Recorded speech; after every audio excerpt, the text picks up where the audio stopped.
to another episode of Built Like This podcast. I'm your host, Maxine. We're on episode 290. Hello. Welcome to the Tuesday episode. Let's start off with the increase of subscribers I've been experiencing lately. Shout out to you guys. Thank you again so much for your support. That is your way of supporting an independent podcast by subscribing to the YouTube channel, by subscribing and following the podcast page on all platforms, including Spotify, Apple Podcasts, YouTube as well, and just checking out the Instagram profile at Built Like This. So thank you so much for that. I do want to mention how the last episode was definitely a tizzy. I know there's like a true crime community out here. Trust me, I know. For some time, I used to listen to different true crime podcasts and was really entrenched in the just the whole culture. It's intoxicating. It's very intriguing. Every case is, you know how they always say in those commercials, this was the most gruesome murder I've ever investigated. It's like, nigga, you said that for every case. Anyway, all to say, every murder case that we see is always a level of sensationalism and is always enticing. Now, I talked about Scott Peterson and his wife, Lacey Peterson, who was found killed, and the conclusion was he was the suspect, and he was found to be guilty. But though he has spent 20 years in prison so far, he is actually may actually get his redemption due to new evidence arising so many years later. I don't know why it took so long, but nonetheless, it may not be as what we thought. And a lot of people had something to say about that. That was pretty negative in my comments. And it's interesting how we can have a difference of opinion but not be respectful about it. So delete. That's what I do. You could disagree with me. That's totally fine. But you don't have to be rude. So anyway, nonetheless, I think it's an interesting topic to explore because I do want us to unpack the fact that we oftentimes get so quick to blame the person in proximity when it may not always be the case. And yes, there are obviously cases in which it is the husband, without a doubt. And he may coincidentally be having an affair on her and all of it, and like it doesn't look good optically. It doesn't look good, and he's trying to get rid of this quote unquote old life, ironically, while creating a new life in her. Nonetheless, it doesn't look good. But because of the evidence that has come out since, it can open a door of, well, what if we were wrong? What if we just jumped into conclusions? Because oftentimes with police, they are quick to want to slam the case down, shut it down, and force you to admit to a crime you did not commit, just so they could say they solved it, they're the heroes, and we did it, Joe. We did it, Joe. But that's what they want to say. So it becomes this rush to get to the end, and rushing it sometimes lead to mistakes, sometimes lead to lies being told, and someone's life is now in the hands of the justice system, and he's having to pay for a crime that he probably didn't commit. I don't know. Maybe he really did do it, or maybe he didn't. Like, we really don't know. And I just think that it's important for us to just have an open mind, because according to, and I do remember hearing about this case when it was going on, or like a few years later at least, maybe. But when I was hearing about it way back then, I was aware of the situation at the time of the robberies being taking place in the neighborhood. So it could be plausible that she saw something she wasn't supposed to see, and she happened to be at the wrong place at the wrong time. And considering how people described her personality, she was someone who was feisty. She didn't back down. She fought for what it was right.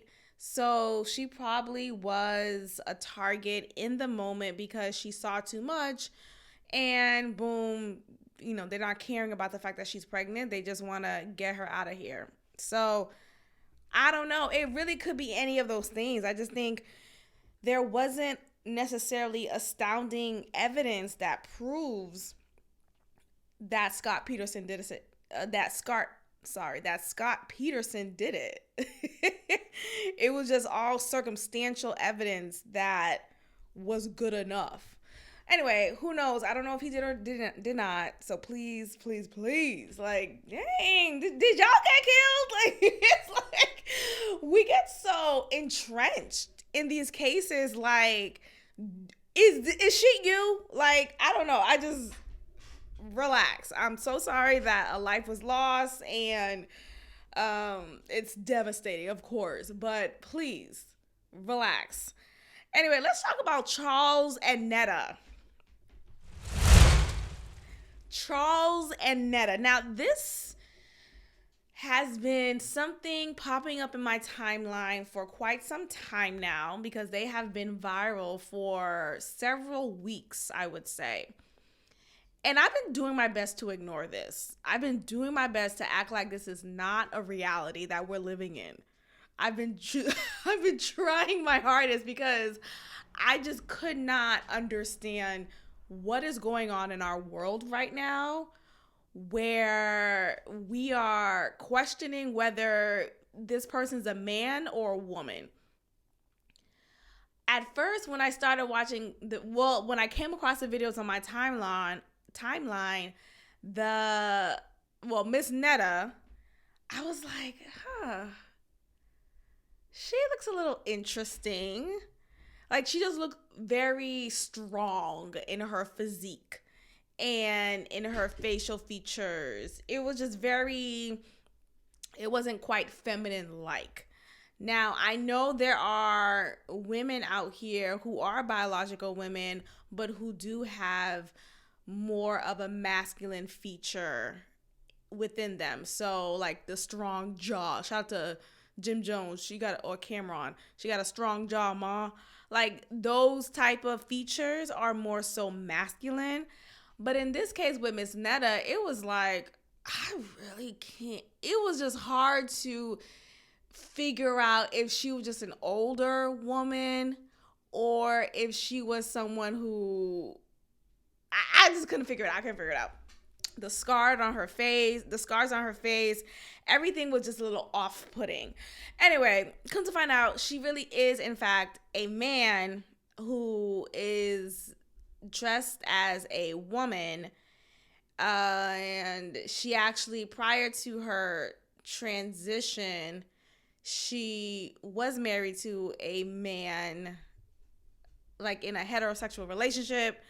She does have grown kids or children. I don't know if they're grown yet, but that's what I'm figuring out in these timeline streets. So she's gone viral because she's in this relationship with this guy named Charles. Charles is a man, and he is a hardworking man. He comes home from a long day at work. I don't know if he's a trucker. I don't know what he does. I forget. I think he's a trucker.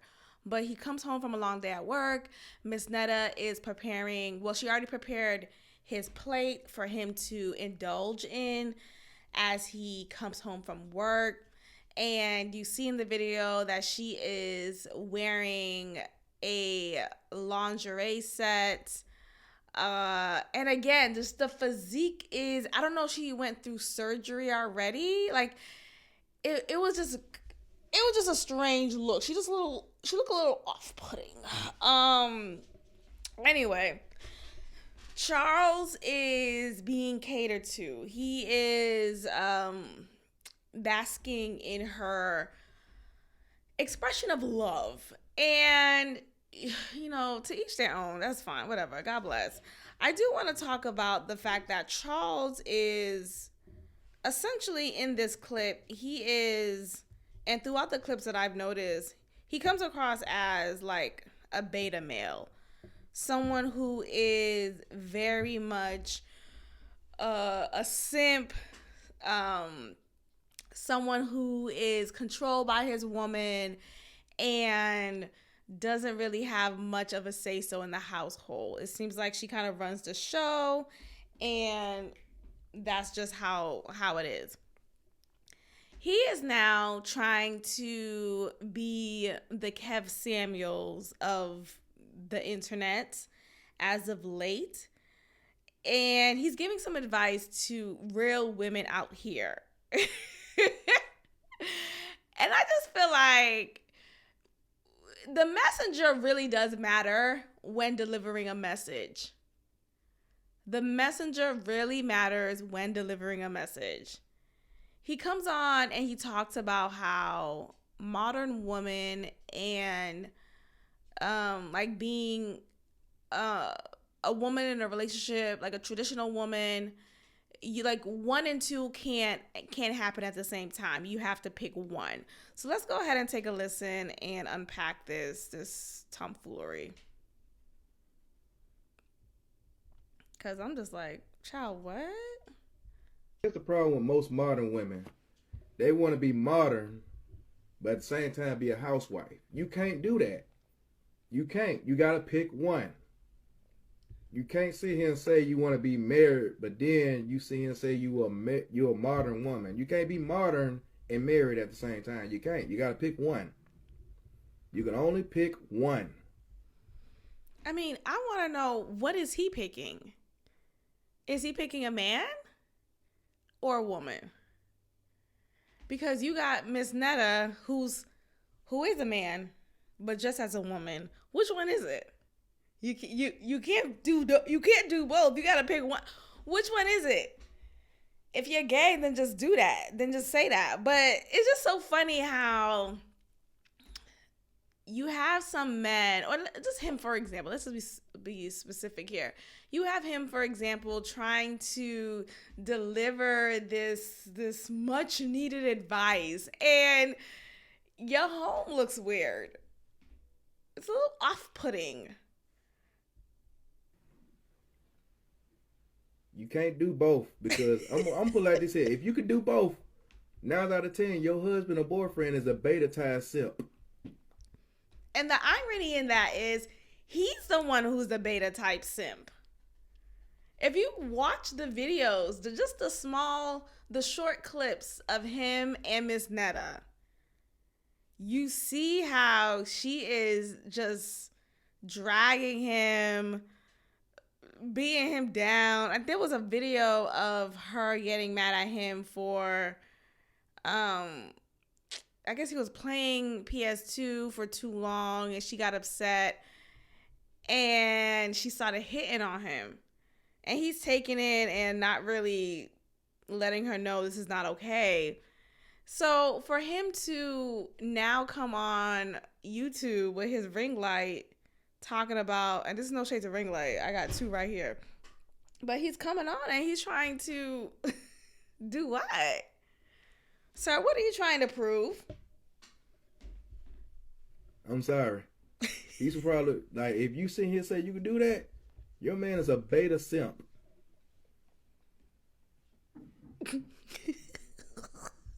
And And mostly, and here's the thing, most of y'all strong and independent women, y'all don't know how to let a man lead, which is why I say this stuff.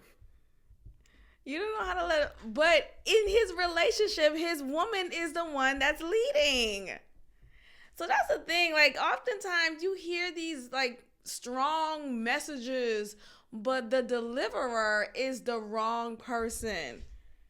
And I just thought that was so funny. But let's get into the topics that I actually have prepared for us. Okay, I want to talk about Shawnee O'Neal.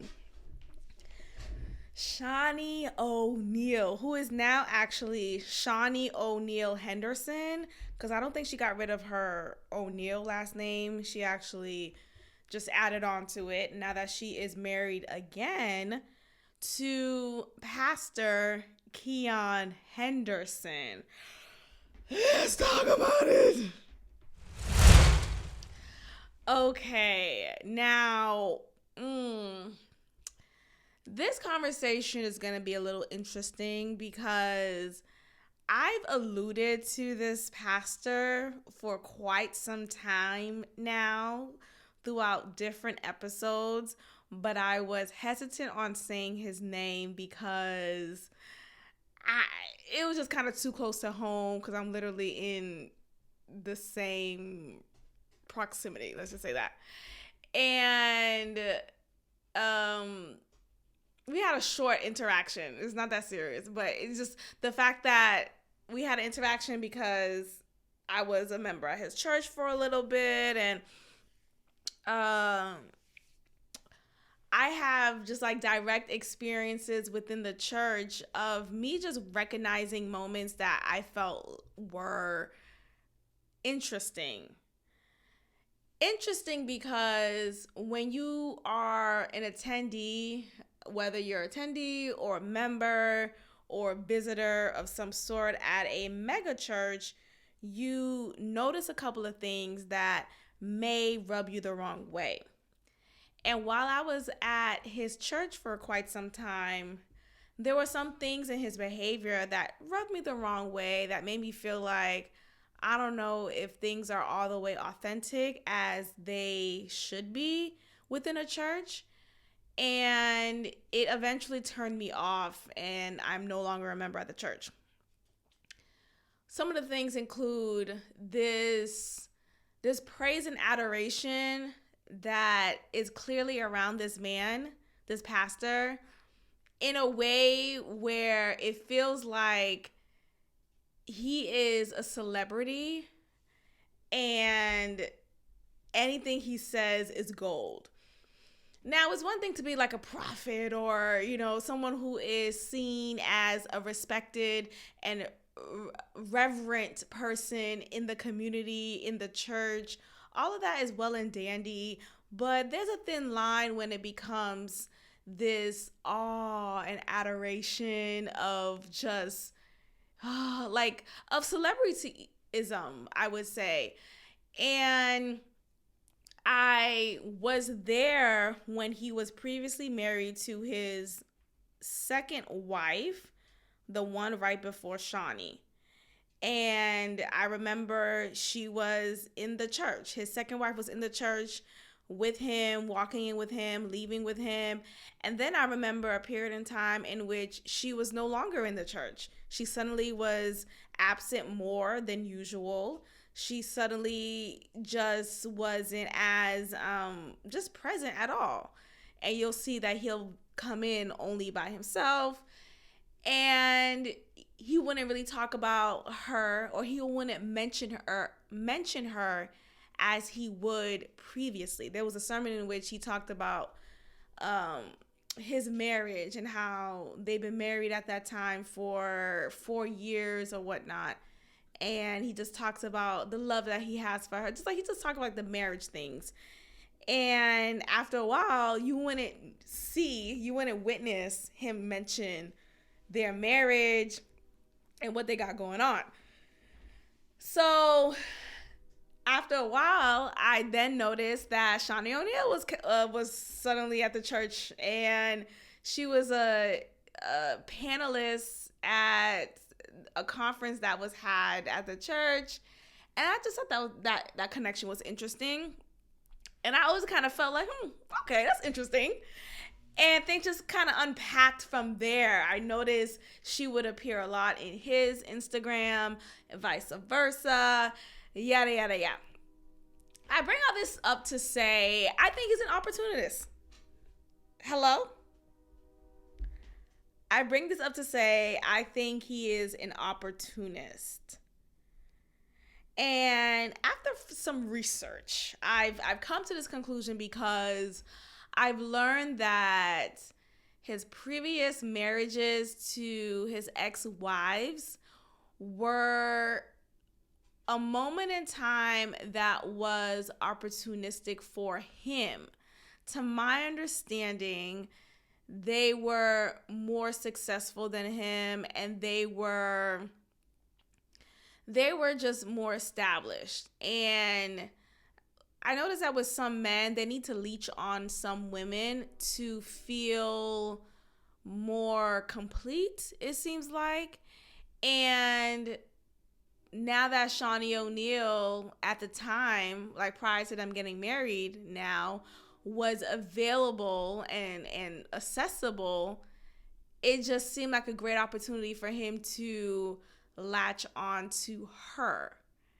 Now, we don't know the details of exactly what ended his second marriage.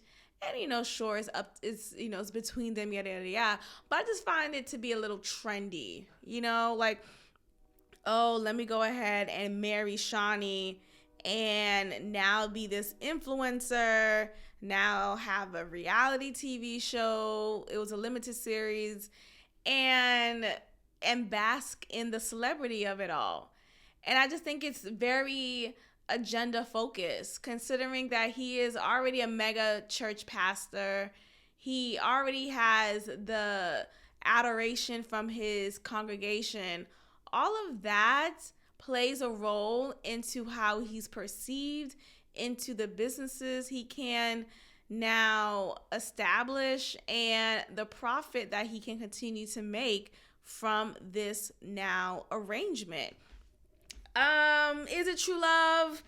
Is it something real? Sure. Who knows? Let's see how long this lasts. But I just think when we think about some pastors, we immediately just chalk it up to, well, it's nothing's wrong. Like there's no opportunity to investigate or wonder or just be curious about. It's just, nope, whatever happened. But I just feel like with them, with him in particular, I don't know if I trust him. I just feel like he comes off a little snakish, in my opinion, but we'll see, y'all. Let's talk about this clip in which Shawnee O'Neal is accused of having a sugar baby, and she was the sugar mama in this scenario because she is worth millions because of her previous marriage with Shaquille O'Neal. And she was in a relationship or just had this arrangement with this guy named Lucian. And in this situation, there was an understanding of him being taken care of by her. So his name is Lucci Cannon. Apparently he's a rapper. I'm not familiar with him, but he's on this podcast with Adam 22 and with his current wife. And Wax, is that guy named Wax 100? Anyway, he talks about his situationship with Shawnee O'Neal. Let's take a listen. Look, Shaq got mad at me because I'm fucking or whatever like that, but that's that's what the fuck am I here? So when I proposed to her, right? Wait, Shaq go off on her. Shaquille O'Neal? Yeah. Wait, stop. You proposed to Shawnee? No, me. To her. When he proposed to me, Shaq DM'd me and said, "I wish you the best of luck." What the fuck you got to do with Shaq? Because he was my friend. Prior to him and Shawnee. Prior to us. So when Shaq I know who posted you this- are. Yeah. Because he fucked his wife or ex-wife. No, because she was spending money on me, right? So she got me a Richard Millie. Richard Millie. You capping. Yeah. Come on. No, he's not. Dead Come homies. on. He's come not. on. What happened to it? I got. So we hear it first, live from Lucci Cannon. Shawnee O'Neal was spending money on him, and he was getting what he could from that arrangement. I missed the first few seconds, so let's see if we could get that real quick. That's I what don't believe Shawnee that. O'Neal told me. I don't believe that. I don't believe Nigga. that. Shawnee O'Neal told me But the same no, thing. but for Shawnee real. told When Cannon. she brought me my watch, you was fucking Shawnee. Oh my God.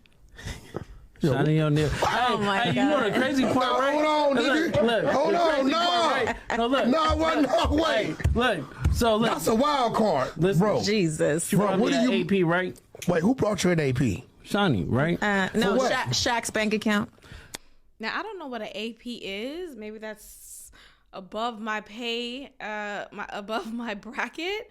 But anyway, he just goes on and talks about how he is having, or he was at the time, and he later on mentions how 2 weeks, or was it at least a week? It was around that time period in which she's about to get married to Keon Henderson, and she's like, "Look, I want this D from you. Whatever I need, however much you want, come and get it, because I want this D before I get married."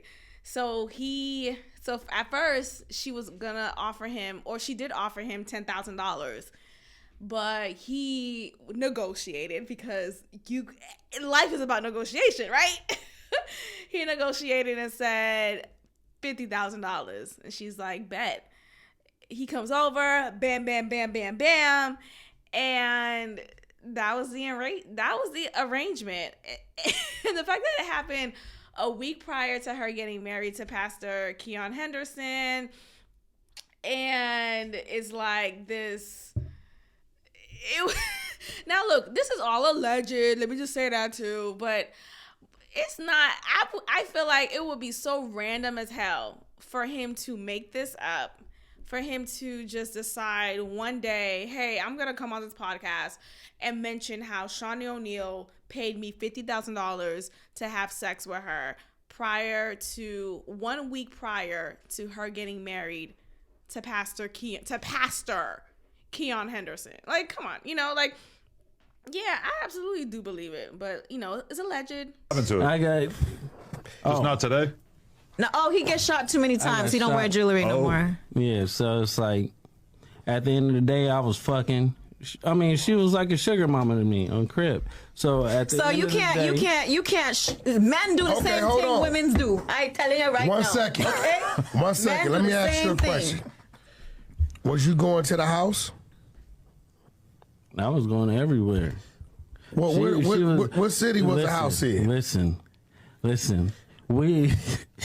She gonna be mad to the motherfucker when she see this, but at the end, And that was the part that right there made me believe him even more. The fact that he would say she's gonna be mad as a mother effer when she hears this just makes me know. It just gives me the impression that she is aware that he probably talks a lot or whatnot, or that there was an understanding between them for things to be obviously between them, and obviously he's decided to share this for what, I don't know what provoked this part in the conversation, but I absolutely believe it, because why else would he say that point, or why else would he even talk about it? So I mean, God bless their matrimony, child. God bless their matrimony. But I just think ultimately, when you have these like types of marriages that look, not everything is as they seem. Okay, let's just say that. Not everything is as they seem. Not everything is as highlighted as we see it on Instagram. And there's smoke, just what is it? Smoke running up your face. from anyone, from a pastor, from whomever. Like, don't let the pastor title fool you. Okay, all these people are opportunists.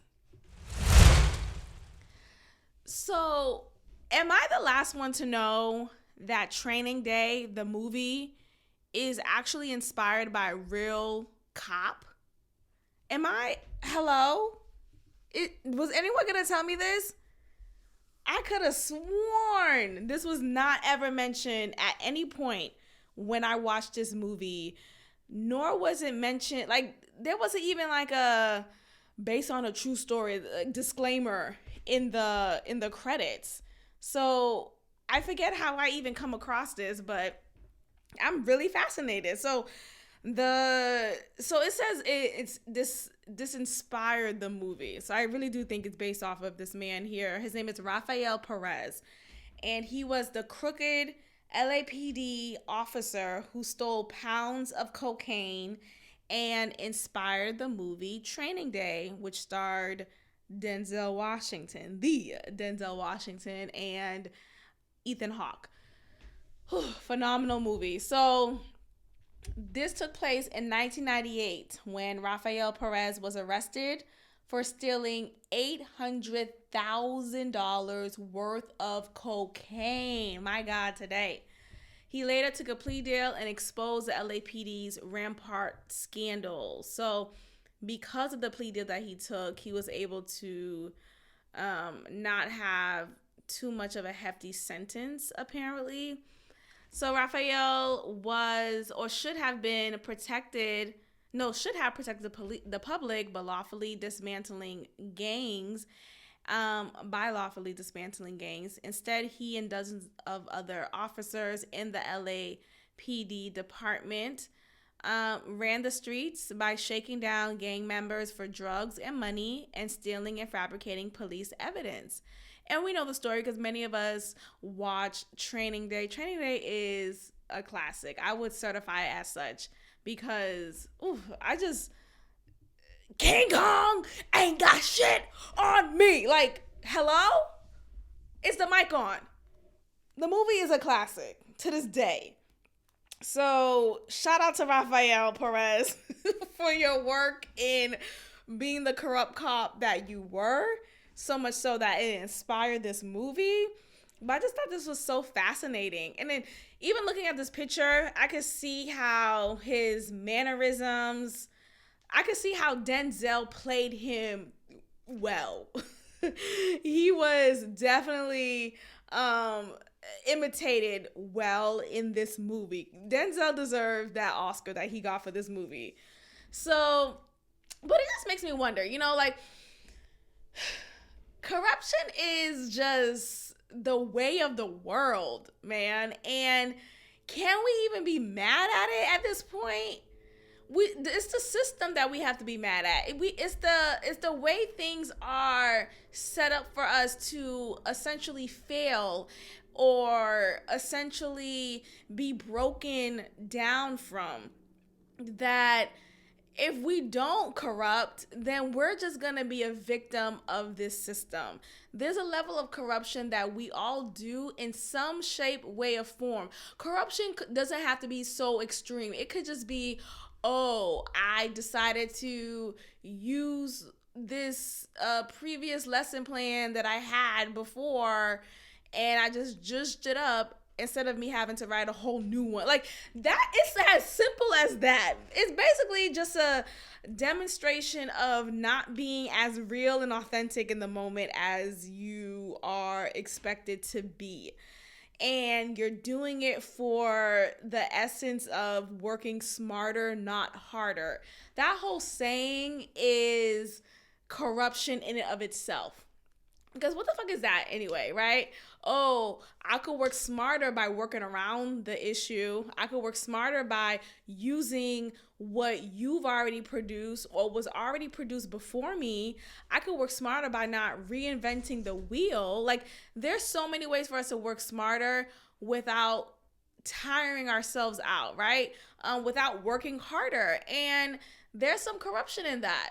So when you think about Rafael Perez, look, I'm not trying to apologize for his corruption necessarily. I'm just saying, why does one feel the need to be corrupt in the law enforcement industry?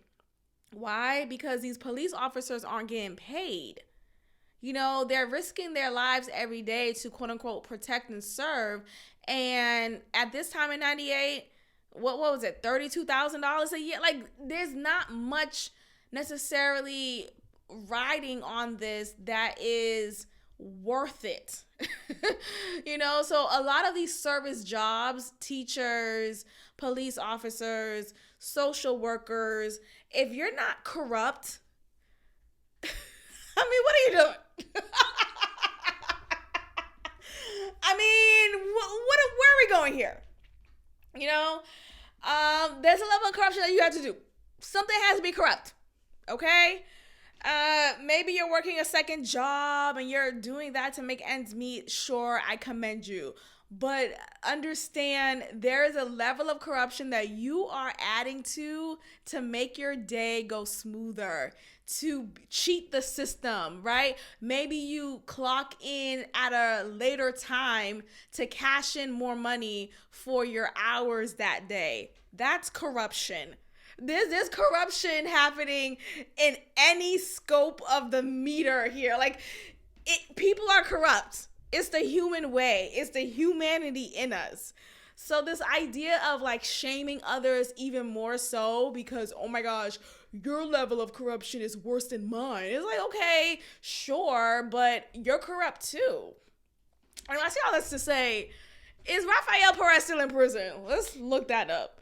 Is Rafael Perez still in jail? Because, hold on. Perez was sentenced to an additional 3 years probation and 300 hours of community service.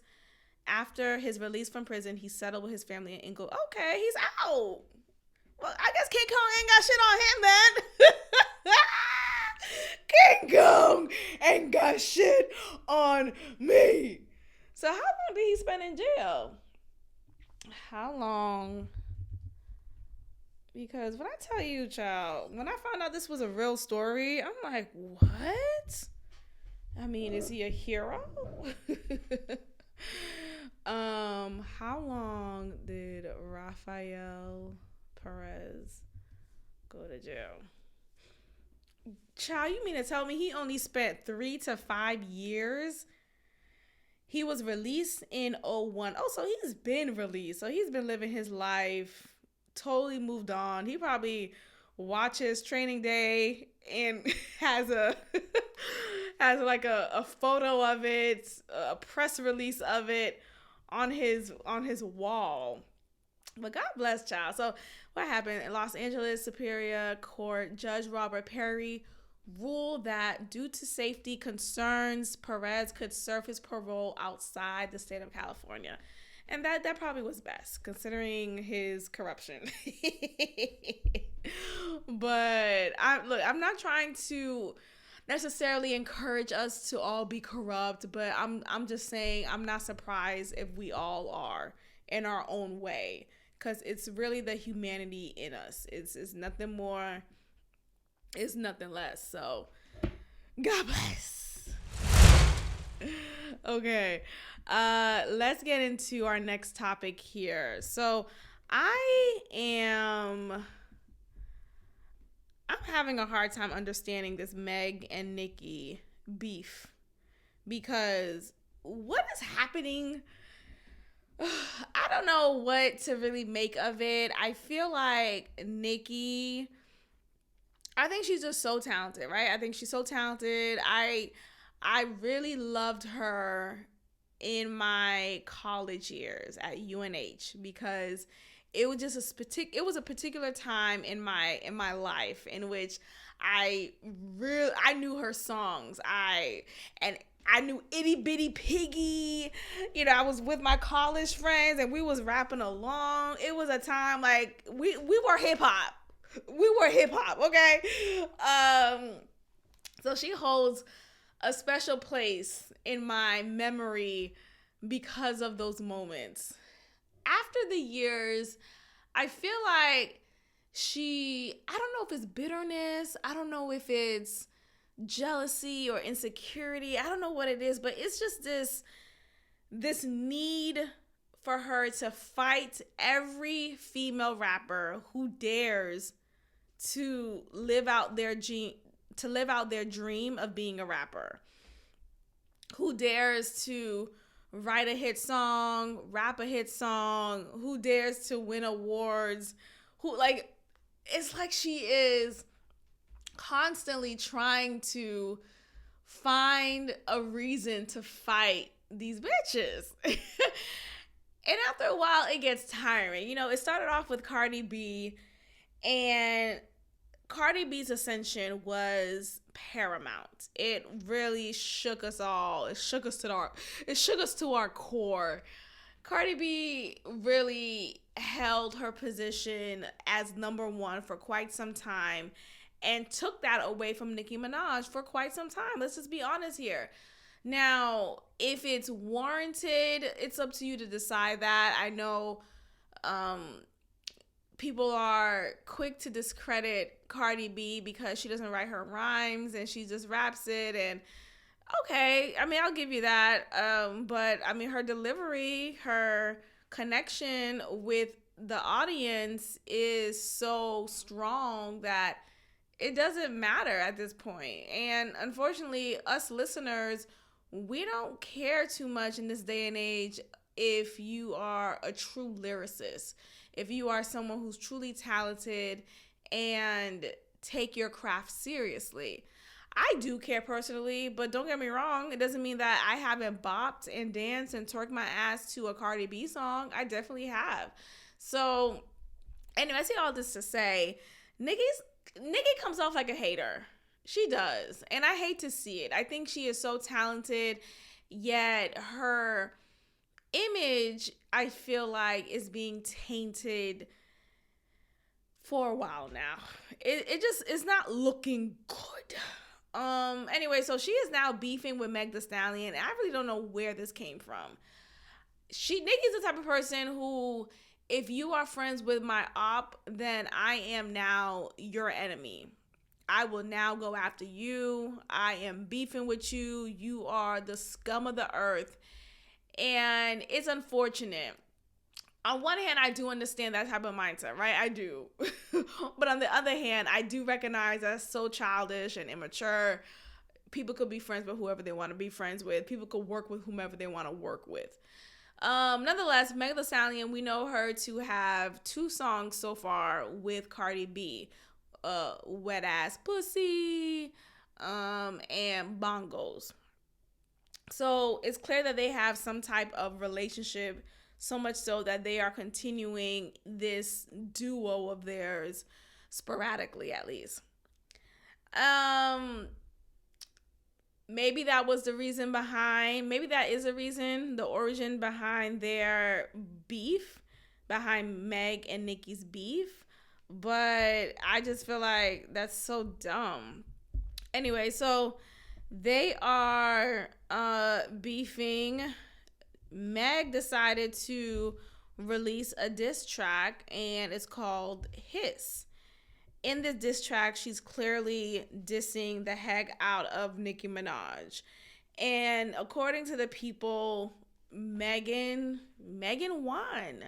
Megan wins this round at least. I don't know if Nicki Minaj has something else up her sleeve that she could release and it could resurrect her. But at this point, from what I'm reading on these Twitter streets, we see that the winner here is Meg Thee Stallion. And I hate to say it. I know she's a fellow Aquarian, but honestly, I actually don't really like other Aquariuses. Hello? Is that a fun fact? I'm an Aquarius and I don't like Aquariuses, particularly Aquarius women. My gosh, do I hate myself? Ooh. No, I think there's a difference in the level of Aquarius you are in your womanhood. And I would say all of the Aquarius women I know, and I hate to say it, maybe I don't hate to say it, but it is what it is. All of them I really don't feel like they're well. Let's just say that. I don't feel like they're well. Maybe I'm not well either. I don't know. But I think the three that I literally have in my head right now, they're all Aquarius women, one of whom I was really close with. We are no longer friends. And the other two just like off their rocker. Like, I don't know, there's just like something about some Aquarius women, at least the ones who aren't self-aware and cognizant of their behavior, I find to be just a bad taste. I just don't like them. I'd rather an Aquarius male than an Aquarius woman on any day. Anyway, that's just a fun fact. So Meg the Stallion is an Aquarius. I bring that up because of that. And I do hate to be siding with her in this moment in time because I don't really fuck with Aquarius women like that. But hey, fair is fair is fair is fair. And I think because of the energy in the reception of this, it's evident that Meg the Stallion is the winner here. I want to see if I can find a clip of Meg's diss track. Let's see.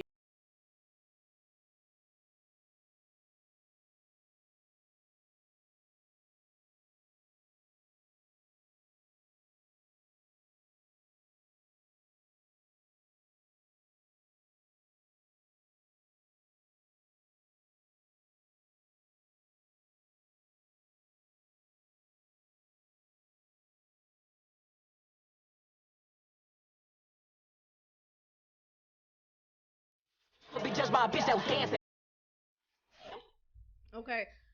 She made that last point, and I'm confused about it. I'm hearing from other people that she is referencing Nicki here, because apparently Nicki danced to a song of R. Kelly, and there's evidence of that somewhere. I haven't seen it yet, but I heard that from from someone else on a pod. And I just find that to be so lazy. I do. I find it to be lazy because shut the fuck up with this crap. So what? There's two things can be true. I could appreciate your art and maybe not appreciate your behaviors as a human being in your personal life.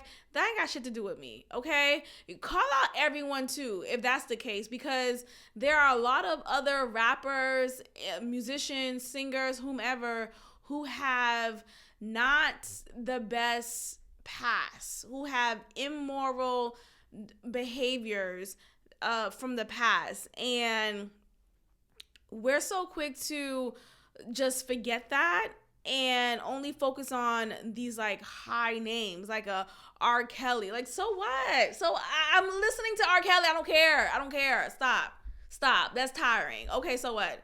You mean to tell me an R. Kelly record is playing and you're quick to say no to it? Oh, you only listen to it in your bedroom? Oh, you don't talk about him? Like, come on. Like, at least people are being honest about it. I don't, like, what does that mean?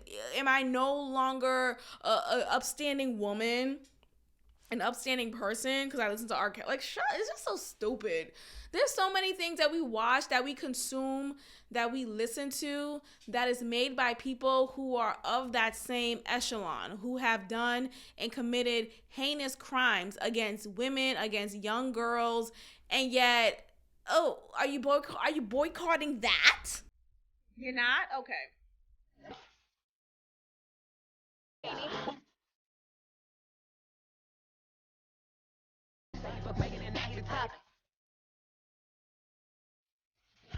Anyway, I don't really care to play the whole thing, but anyway, there's some lyrics in here that she is clearly getting at Nicki Minaj. The reason why she is seen as the winner here is there's a lot of bars in here that are catchy, that make you feel like, whoa, ooh, she got it. Like, she won. Nicki Minaj's response, oh yeah, okay, another point. So she mentions this law called Megan's Law. And of course, the irony here is this is the same name as Megan Thee Stallion's name. But Megan's Law is a federal law that requires law enforcement to make information available about registered sex offenders. And the reason why this is interesting because Nicki Minaj is actually married to a man named Kenneth Petty. Kenneth Petty is a registered sex offender. Yes, like literally, he is. I talked about him a year ago at this point, maybe 2 years ago now, in which he got officially put on the sex offender list because of a past situation that he was involved in. People have different interpretations, right? He claimed that he did not have relations with that. It was a 16-year-old. I think he was 18 at the time. I don't really care to confirm the exact details in the moment, but I did talk about this when it happened. And the reason why I'm saying it's tricky is when you think about like statutory rape or just like young relationships, it is very common. I'm not saying it's quote unquote right or not, but oftentimes a 16-year-old is dating an 18-year-old, right? An 18-year-old isn't a 16-year-old, and the parents are aware, the friends are like, it's not this like predatory thing in comparison to just the 2-year age difference, right? Now, do I condone it necessarily? No.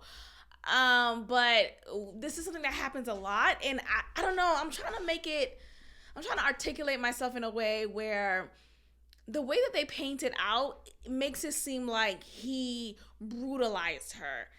And that doesn't seem to be the case, in my opinion. Of course, I wasn't there.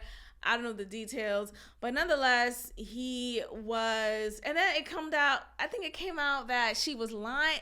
There was a lot of tricky details that came forth afterwards that were a bit inconsistent. So I don't know what exactly happened. Nonetheless, he is on the sex offender list. He is. Anyway, so Nicki Minaj has announced her new song called Bigfoot, and Bigfoot wasn't really received well. In the song, she mentions Meg Thee Stallion's deceased mother, who passed away not too long ago, and that of course was devastating for Meg Thee Stallion. She was close with her mom, and I remember seeing her mom in the beginning of Meg Thee Stallion's career. Now we're living in such an interesting age where we are calling for limitations when it comes to rap battles and beefs. And people are saying, oh, Nicki Minaj was wrong for that. She should have never mentioned her deceased mother. And I just feel like, what happened to the whole all is fair in love and war? I don't know, but Nicki Minaj is not getting the reception that she probably was hoping for.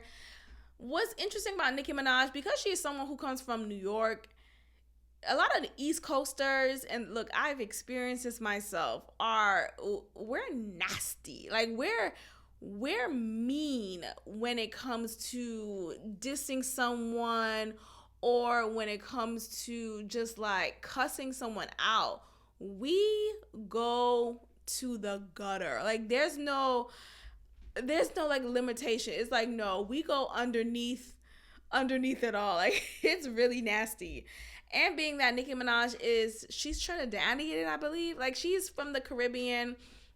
A lot of Caribbeans, again, I could attest to that as well. Like the way my mom cussed, at least she used to. I think she's so saved now, but even if you get her on the wrong day, it'll come out. But a lot of Caribbean mothers, a lot of Caribbeans in general, but a lot of Caribbean women cuss down. They would talk about your dead mother, your dead child, the miscarriage you had. It is like, God damn, I just didn't like your shoes. And I say, hey, maybe you shouldn't wear those shoes. They will cuss you down. So I say all this to say, Nicki Minaj is good with that. So she was trolling Meg Thee Stallion essentially with this release of her song. She talked about Meg Thee Stallion being a Bigfoot. She talked about how Meg Thee Stallion was dating or sleeping with her mother's former boyfriend after her mother passed.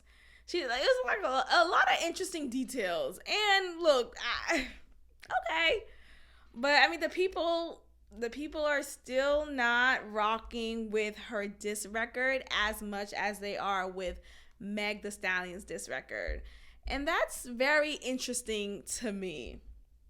So, I mean, whose team am I in? Like I said, I'm not a fan of other Aquarius women. I'm not. I'm sorry. I just haven't had a great experience with a majority of them in my lifetime. So just by default, I am on Nicki Minaj's side, and because of the fact that Nicki Minaj she has a whole special memory in my college years, so there's some nostalgia there. And I do enjoy Nicki, but you know, I give credit where credit is due. And I think in the case of just reception and how the people are receiving this battle, we see that Meg Thee Stallion is the one who is victorious here. So it is what it is. Let's see what else can we cover. Okay. Passport bros are continuing to make a negative impact on the culture that we're in. What is a passport bro? Now, it seems to be a phenomenon, but there is a trend that is growing in our culture, in the American culture, in which American men, and primarily I've noticed this amongst American black men, but maybe this happens with non-black men who are American still, but they are coming forward and they're saying they are sick and tired of American women. They're sick and tired of women who are here in America and don't give a damn about their man, who don't find any pleasure in taking care of their man, who don't value traditional roles and don't care to cater to their man. So instead of dealing with that any longer, American men who are sick of this are becoming passport bros, meaning they are traveling to other countries to find a traditional wife. Not a mail order bride, quote, but actually a traditional wife, quote. And look, I mean, okay. If you, what is the term about insanity, right? You can't keep doing the same thing and expecting different results. You can't keep dating the same type of women and expect for them to be who you want them to be when they've shown you time and time again that they're not. I think this is a testament to the culture that we're in, though, and I find that to be the most disturbing part of this. A lot of women are raised now to believe they should disrespect their man. A lot of women are raised now to believe that they should not care about taking care of their man and, you know, treating him and making sure that he's good and he's taken care of, and then get so upset when he cheats. I'm sorry, did you have sex with your man in the last week? I'm sorry, did you feed him in the last week? Like, no. And it's not about like, oh, well, I didn't sign up to be with a child. No, it's about relationships. It's about love. It's about expression of that. You show your love to someone in different ways, right? You show your love by hugging, by kissing, by making sure they're good. Whatever happened to asking your man or your man asking you, you good? Did you eat today? Right? Like, there's just like moments when you have to show your softness. And what I'm noticing now that is rampant amongst these Twitter streets and just in different examples, whether it's online on different parts of social media or on my TV or just in direct experiences around me, a lot of women don't care about their man and yet feel so flabbergasted when he cheats, right? Or feel so flabbergasted when he doesn't want your ass anymore. So look, either we change the culture here in America or these Italian women, not I'm saying Italian. I meant to say women from Thailand. These Thai women are gonna get our man.